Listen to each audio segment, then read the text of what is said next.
ಜೈ ಶ್ರೀರಾಮ್. ಸ್ನೇಹಿತರೆ, ನಾವು ಯಾರಾದ್ರೂ ಸಿಕ್ಕಿದಾಗ ರಾಮ್ ರಾಮ್ ಅಂತ ಹೇಳ್ತೀವಿ. ಇಲ್ಲಾಂದ್ರೆ ಏನೋ ಒಂದು ಇನ್ಸಿಡೆಂಟ್ ಆದಾಗ ರಾಮ ರಾಮ ಅಂತ ಹೇಳ್ತೀವಿ, ಹೌದಲ್ವಾ? ಆದ್ರೆ ನೀವು ಒಂದು ಬಾರಿ ಯೋಚನೆ ಮಾಡಿದೀರಾ, ನಾವ್ ಯಾಕೆ ಅದನ್ನ 2 ಬಾರಿ ಮಾತ್ರ ಹೇಳ್ತೀವಿ? ನಾವ್ ಯಾಕೆ ರಾಮ ರಾಮ ರಾಮ ಅಂತ 3 ಸರ್ತಿ ಹೇಳಲ್ಲ?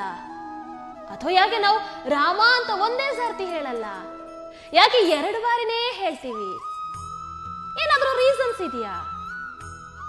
ಅಫ್ಕೋರ್ಸ್ ಇದೆ. ನಾನು ಯಾವಾಗ್ಲೂ ಹೇಳ್ತಾ ಇರ್ತೀನಿ, ಸನಾತನ ಧರ್ಮದಲ್ಲಿ ಯಾವುದೇ ಆಚರಣೆ ಆಗಿರ್ಲಿ ಅದಕ್ಕೆ ಅದರದೇ ಆದಂತ ಒಂದು ಮಹತ್ವ ಇರುತ್ತೆ, ಅದಕ್ಕೆ ಅದರದೇ ಆದಂತ ಅರ್ಥ ಇರುತ್ತೆ ಅಂತ. ಅದೇ ರೀತಿ ಇದರಲ್ಲೂ ಇದೆ. ಏನನ್ನುವಂಥದ್ದನ್ನ ಹೇಳ್ತೀನಿ. ನಮ್ಮ ಕನ್ನಡ ವರ್ಣಮಾಲೆಯಲ್ಲಿ ಎಷ್ಟು ಅಕ್ಷರಗಳಿವೆ? 49. ಕರೆಕ್ಟ್ ಅಲ್ಲ? ಅದರಲ್ಲಿ ಸ್ವರಾಕ್ಷರಗಳೆಷ್ಟು? 13. ಆದಿಂದ ಅವು ತನಕ. ಇನ್ನು ವ್ಯಂಜನಾಕ್ಷರಗಳೆಷ್ಟಿರುತ್ತೆ? 34. ಕಕ ಗಗಂಗ ಚ ಚ ಜ ಜ ಟ ಟ ಡ ಡ ಣ ತ ತ ದ ದ ನ ಪ ಪ ಪ ಪ ಮ ಯಾರ ಲಾವ ಶ ಶ ಸ ಹ ಳ. ಇನ್ನು ಯೋಗವಾಹಗಳು 2. ಅನುಸ್ವಾರ ಅಂ, ವಿಸರ್ಗ ಅಹ.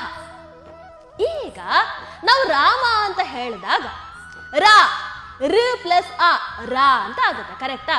ಸೊ ರಾ ಅನ್ನುವಂಥದ್ದು ವ್ಯಂಜನಾಕ್ಷರಗಳಲ್ಲಿ ಎಷ್ಟನೇ ಅಕ್ಷರ? 27ನೇ ಅಕ್ಷರ. ಆ ಅನ್ನುವಂಥದ್ದು ಸ್ವರಾಕ್ಷರಗಳಲ್ಲಿ ಎಷ್ಟನೇ ಅಕ್ಷರ?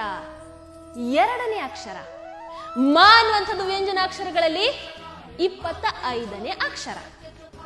ಆಗ 27 ಪ್ಲಸ್ 2 ಪ್ಲಸ್ 25 ಎಷ್ಟಾಯ್ತು? 54 ಆಯ್ತು. ನಾವು 2 ಸರ್ತಿ ಹೇಳ್ತೀವಿ, ರಾಮ್ ರಾಮ್ ಅಂತ ಹೇಳ್ತೀವಿ, ಹೌದಲ್ವಾ? ಸೊ 54 ಪ್ಲಸ್ 54 ಎಷ್ಟಾಯ್ತು? 108. ಒಂದು ಜಪಮಾಲೆಯಲ್ಲಿ ಎಷ್ಟು ಮಣಿಗಳಿದೆ? 108 ಮಣಿಗಳಿದೆ, ಹೌದಲ್ವಾ?